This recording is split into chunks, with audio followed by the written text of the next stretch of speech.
On est aux rencontres de l'innovation ce soir. Tu n'as malheureusement pas pu être sur place, mais tu as accepté de nous partager tes retours sur l'utilisation de WinPrescription. Qu'est-ce qui t'a donné envie d'embarquer dans cette aventure WinPrescription? Alors, c'est un petit peu toujours la même chose, euh, c'est gagner du temps en éliminant les tâches qui ont vraiment pas de valeur ajoutée.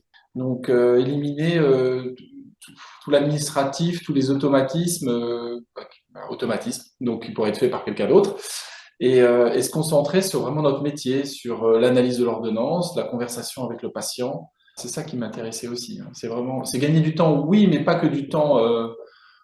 C'est vraiment pour enrichir ce temps par quelque chose de plus intéressant.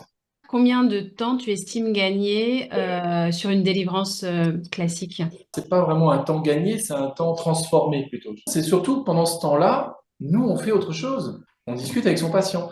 En quelques mots, qu'est-ce qui change entre une délivrance avant WinPrescription et une délivrance avec? Moi, je trouve que le fait que l'ordinateur, il réfléchisse en même temps que moi, quelque part, moi, je vais réfléchir à des choses pendant qu'il travaille. Parce que le fait de discuter avec le patient, de l'écouter, je vais beaucoup mieux comprendre le contexte de l'ordonnance, je vais beaucoup mieux comprendre certaines choses. Ce qui fait que mon analyse de l'ordonnance, elle ne va pas être celle de l'ordinateur. L'ordinateur, elle va être très technique. Il va regarder les contre-indications, il va regarder les notices, il va aller regarder l'historique. Très bien, chose que j'aurais fait aussi. Mais ce petit plus, je vais pouvoir l'apporter dans l'analyse et je vais compléter l'analyse qu'a refait l'ordinateur. Ce qui fait qu'au final, ben, on est bien meilleur.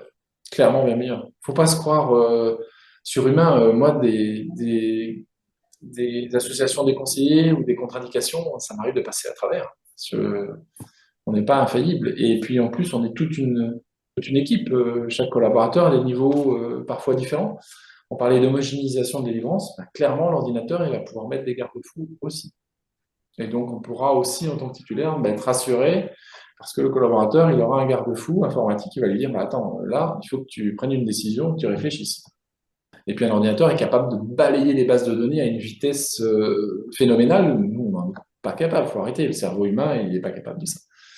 Il faut prendre les outils avec leur potentiel et ils sont là pour enrichir notre travail, pas pour nous asservir. Aujourd'hui, si on t'enlève WinPrescription, quelle est ta réaction? 18, là, on fait un petit pas en arrière. C'est comme si on m'enlevait oui le premier aujourd'hui.